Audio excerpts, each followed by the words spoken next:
Shalom WJC family. Time for our weekly Torah talk.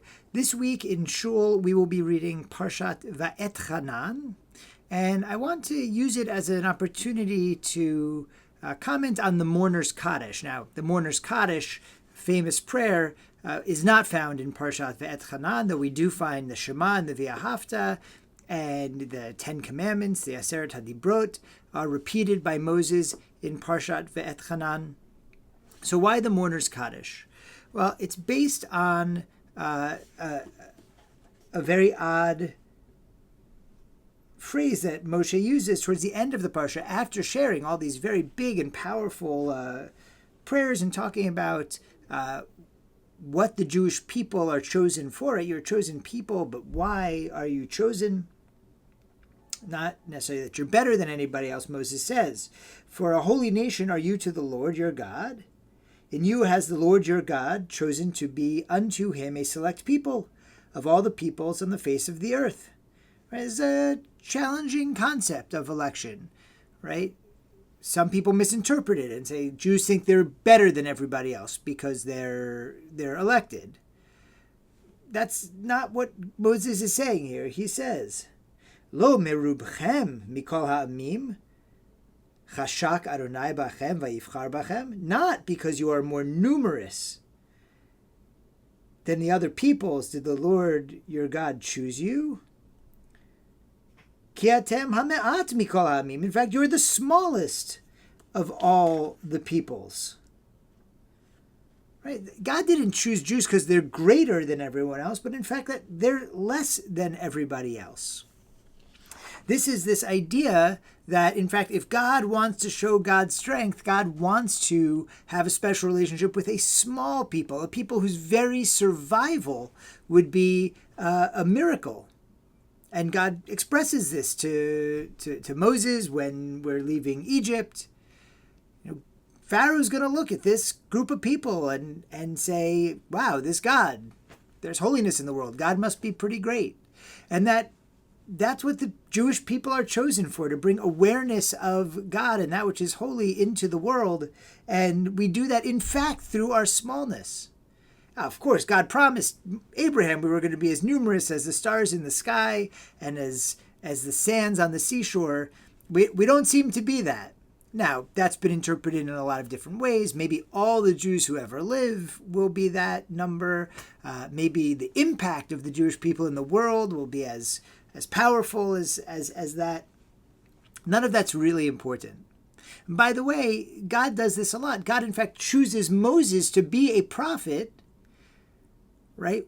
Despite Moses having some kind of speech impediment, because that shows how great God is. It's actually Moshe's difficulty with speaking that makes it so powerful that God would make him a prophet. And we see these kind of things then and again. God's showing God's miraculous nature or lack of limitations by taking a difficult task and using that to go forward.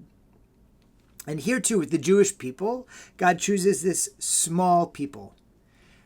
And I think it's important when we think about this idea of election, this idea of chosen-ness, to remember that we're not chosen to be better. We're chosen to have to be better. Right? We're not chosen to be better. We're chosen to have to be better.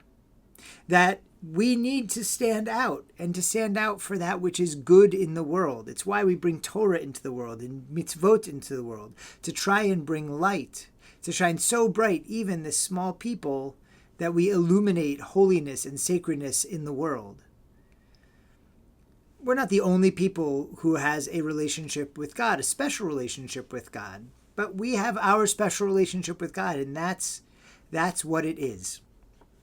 I was reminded in the cemetery earlier this week, this past Sunday, I was doing an unveiling, and we were saying the Kaddish. It was very sad. And I was reminded of a passage from the author, Shai Agnon, talking about the Kaddish and about the smallness of the Jewish people. And what Shai Agnon wrote about the Kaddish, he said, "But our King, the King of Kings, the Holy One, the Holy Blessed One, chose us, and not because we are a large nation, for we are one of the smallest of nations. We are few, and owing to the love with which he loves us, each one of us is for him an entire legion. He does not have many replacements for us. If one of us is missing, heaven forfend, then the king's forces are diminished, with the consequence of that his kingdom is weakened, as it were. One of his legions is gone, and his greatness is lessened. For this reason, it is our custom to recite the Kaddish when a Jew dies.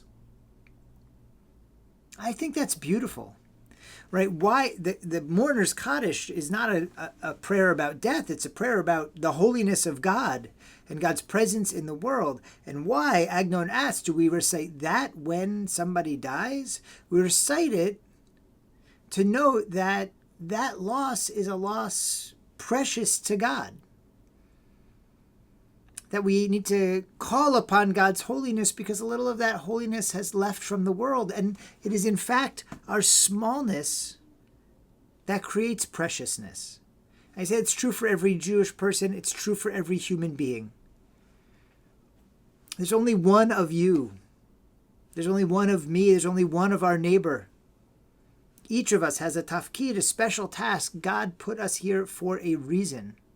And when we perish, as all people eventually do, that is a precious loss for God, a precious loss of holiness, possible potential holiness in the world, a terrible loss for us. And so what do we say? We say, we're going to try and magnify God's holiness in the world through our words, because that precious jewel of that small people is gone. I find that idea comforting. I like the idea that we each have our tafkid, that God is worried about every one of us, that each of us matters because of our smallness. And no matter how many people there become, to God it's always smallness.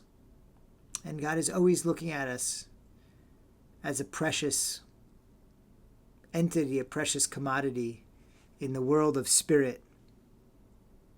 And indeed, it is up to us to raise up that spirit within us in our lives, and if we can, for others who we're close to in their passing. And thus the Mourner's Kaddish. I wish you a Shabbat Shalom, a meaningful and beautiful Shabbat.